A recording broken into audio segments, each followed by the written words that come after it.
Hosea chapter 7 verse 1. Hosea. He said, when I would have healed Israel, then the iniquity of Ephraim was discovered, and the wickedness of Samaria, for they commit falsehood, and the thief cometh in, and the troop of the robbers spoileth without. 2 Corinthians chapter 10 verse 6. He said, and having in a readiness to revenge all disobedience when your obedience is what? Is fulfilled. I need you to understand that the final solution to your family problem is you. The end of your family's trouble is you. The pain in your family may come and go, come again, go, come and go, until someone like you make up your mind to fill in the gap. From Genesis, when man fell in the garden, God was on a mission to restore man. We came to the days of Moses, the days of Deborah, the days of the judges, the kings. Continually, as it were, God was on a mission to restore man, but it was as if it will come, it will go. Samson came to deliver the children of Israel from the Philistines. David also came to kill a champion that was oppressing the children of Israel. He was a Philistine. So this thing called wickedness continues in your father's house until someone like you make up your mind. God sent many things. Sent Moses, sent the prophets, sent kings, sent judges. But in all this, it was partial solution, not permanent solution. Until the Bible says in John 3:16, for God so loved the world that he gave his only begotten son. What does that mean? If I must restore them back to me, there's something must leave me for them. In the garden, when man lost the garden, for man to enjoy total satisfaction in the garden. Listen, the God who made everything could also make a woman. But there is a principle of life you must understand, that the man that can settle his people is the same man from the people. That's why when God wanted to settle the Gentiles, he went to the Gentiles to pick a son. God had to take the ring of a man to produce a wife for the man.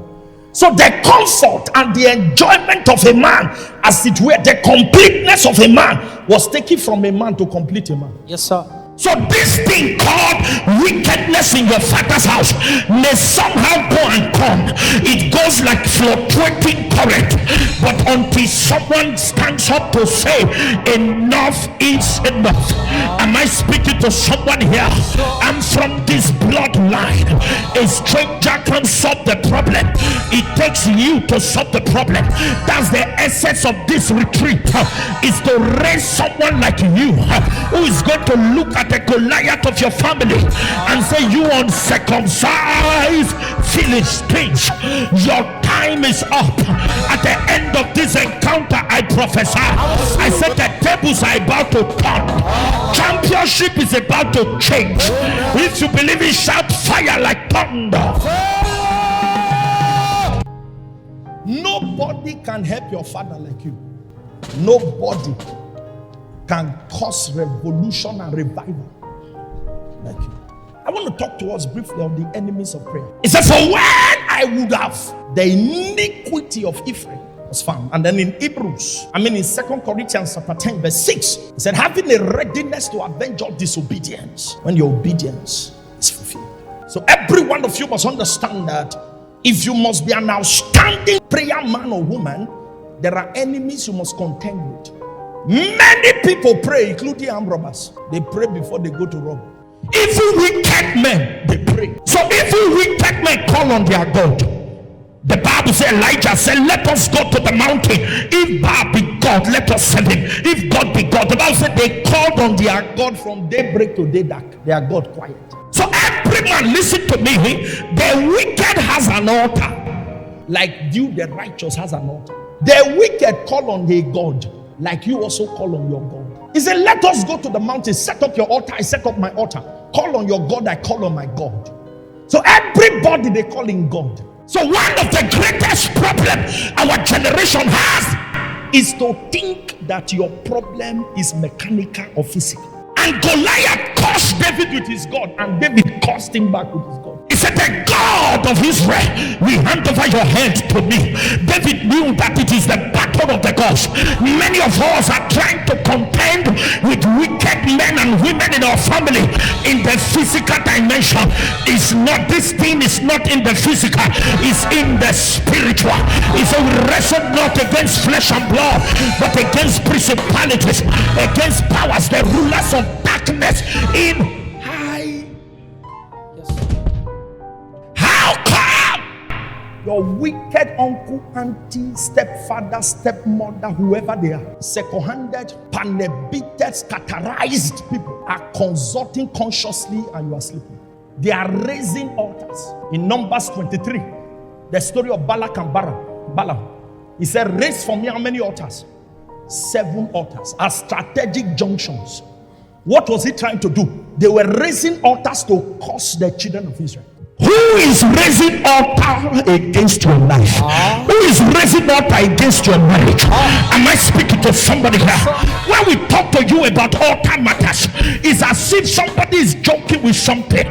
If you know the thing you are contending with, you will not play with principles, spiritual principles that distinguishes you. People are moving for people's sake. Another person will not move. I think one day I was preaching here, the spirit of prophecy came upon me, and I picked a woman by prophecy. And I said, somebody went to Ijebu Igbo for your sake.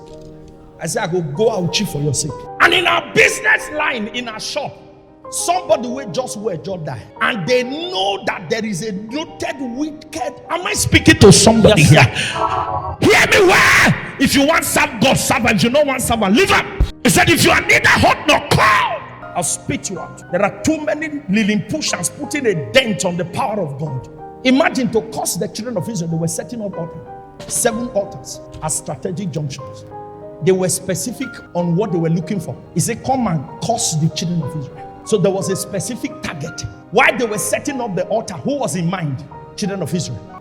I wrote here, I said, a soldier without gun is like a Christian without a prayer life.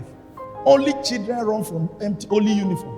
When real enemies show, they will size you. You don't go to systematic battles carrying counting bullets. It's better to go with a sub-purpose machine gun. Put the chain for body. The thing go they sing like say choir the minister. There is an enemy of prayers. Many people are praying, but how many persons are getting results? Elijah prayed. While he was praying, he was telling this guy, go and check. He said, oh God, nothing. Say check again. I know the dimension where I'm there. Check again. He went again. He said not. He said go again. When he eventually came the 7th time, he said go and tell the king to move fast.